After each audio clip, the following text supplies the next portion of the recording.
चलिए रुक कर लेते हैं इस वक्त की बड़ी खबर की ओर, जो कि राजधानी भोपाल से है, जहां शिवराज कैबिनेट की अहम बैठक खत्म हो चुकी है। आपको बता दें कि बैठक में कई प्रस्तावों पर मुहर लगी, जहां मध्य प्रदेश के 9000 छात्र छात्राओं को सरकारी ई-स्कूटी देगी। 12वीं के स्कूल टॉपरों को स्कूटी दी जाएगी, जहां 29 नई समूह नल जल योजनाओं को भी मंजूरी मिली है।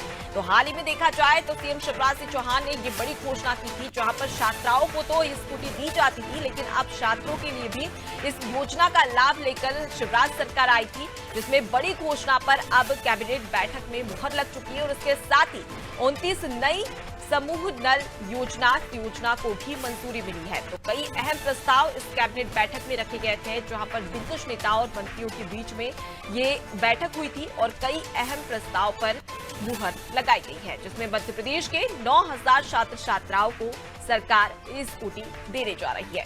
तो बता दें कि अब ऐसे में छात्रों के लिए भी काफी अच्छी खबर इसे माना जा सकता है, जहां 9000 ऐसे छात्र छात्राएं हैं जिन्हें ई-स्कूटी दी जाएगी। तो 12वीं के स्कूल टॉपरों को स्कूटी दी जाएगी और उसके साथ ही 29 नई समूह नल जल योजनाओं को भी मंजूरी मिली है। तो हर घर नल जल योजना के मद्देनजर ये योजना लेकर आई गई थी, जिसके चलते जो आम जनता है उसे इस योजना का लाभ मिले, इसका प्रयास राज्य सरकार की ओर से किया जा रहा था, जिसकी जिम्मेदारी अधिकारियों को दी गई थी और इसी पर अब मुहर लग चुकी है और ऐसे में काफी अच्छी खबर इसे माना जा सकता है। तो जानकारी के लिए आपको बता दें कि सिर्फ छात्राओं को ही मध्य प्रदेश में 12वीं टॉप करने पर उन्हें स्कूटी दी जाती थी, लेकिन हाल ही में सीएम शिवराज सिंह चौहान ने एक बड़ी घोषणा की थी, जिसमें उन्होंने कहा था कि छात्राओं के साथ ही साथ छात्र को भी ये इस योजना का लाभ मिलेगा। अब इसे प्रस्ताव पेश किया गया था, जिस पर अब मुहर लग गई है।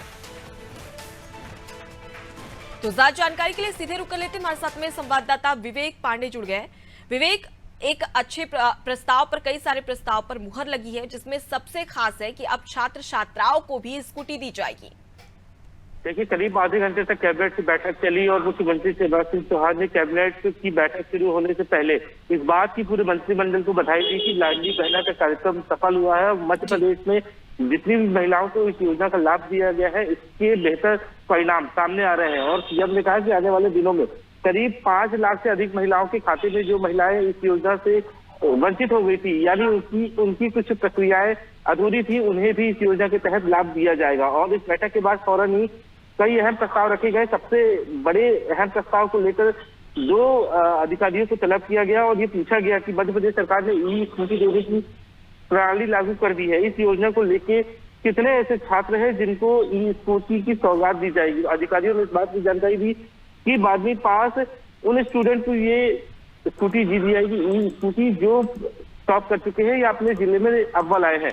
ऐसे करीब 9000 से अधिक 12वीं पास स्टूडेंट है जिन्हें ई-स्कूटी को दिया जाएगा। इसके अलावा सहकारिता नीति को भी अप्रूवल मिला है और सबसे महत्वपूर्ण बात है कि मध्य प्रदेश पहला ऐसा राज्य है जिसके पास सहकारिता नीति बनाई गई है और खासतौर पर SC/ST के जो छात्र हैं जो विदेशों में पढ़ाई करते हैं, उनकी जो छात्रवृत्ति की सीमा है उनके परिवार की, वो 6 लाख से बढ़ाकर 8 लाख कर दी गई है। इसके अलावा 29 नई समूह योजनाओं को मंजूरी दी गई है। खासतौर पर ओमकारेश्वर फ्लोटिंग सोलर परियोजना को भुगतान और सुरक्षा गारंटी को लेकर मंत्रिमंडल की बैठक में मुहर लगी है।